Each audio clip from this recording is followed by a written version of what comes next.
Hello, amita Pablo. Y ahora mita compartí con vosotros papiamento 23. Mita original de Polonia. Asinata kumi ta un polaco cualquier animabo que idioma papiamento. E idioma papiamento ta hopi fácil.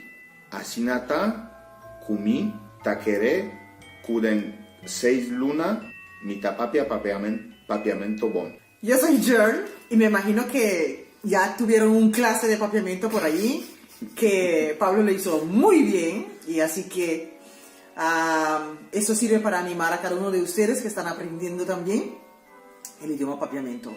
A ver cómo un polaco puede hablar este idioma. Para aprender más del idioma papiamento tienes que estar suscrito a este canal. También me puedes seguir a mis redes sociales, que tengo Instagram y Facebook. Y hoy queremos compartir con ustedes... Son 6 palabras. 6 verbos.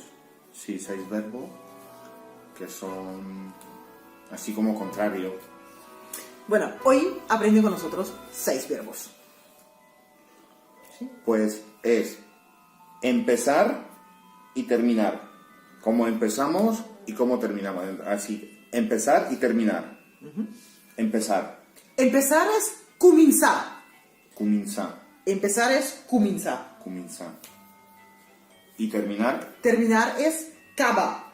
Caba. Caba. Caba. Pues esto. Muy fácil. Muy fácil.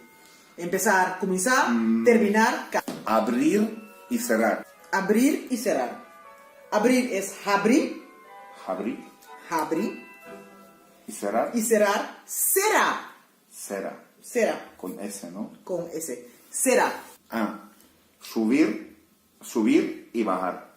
Subir y bajar. Subir es subir. Bajar es baja. Subir y baja. Subir y baja.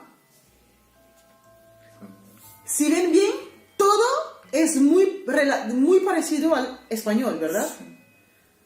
Todo es muy parecido al español. Así que... Sí, porque, por ejemplo, comienza es también parecido a... Bueno, parecido.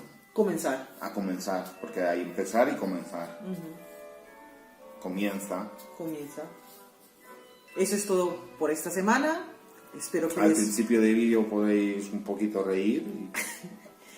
Deja su comentario, ¿qué tal les parece el papiamento de Pablo? Anima a él también a seguir, que lo está haciendo súper bien. Y igual que él está animando a ustedes a seguir, anima a él, ustedes también con su comentario para que él pueda seguir. Mandamos un saludo a todos los que nos siguen y nos animan también a hacer video. Creo que recuerdo un nombre que escribe siempre, Ashley. Creo que es Ashley. Le mandamos saludo y espero que tomas nota de las palabras y que Pablo sirve de un apoyo para que puedas seguir aprendiendo papiamento. Y nos vemos en el próximo video. Adiós. Adiós.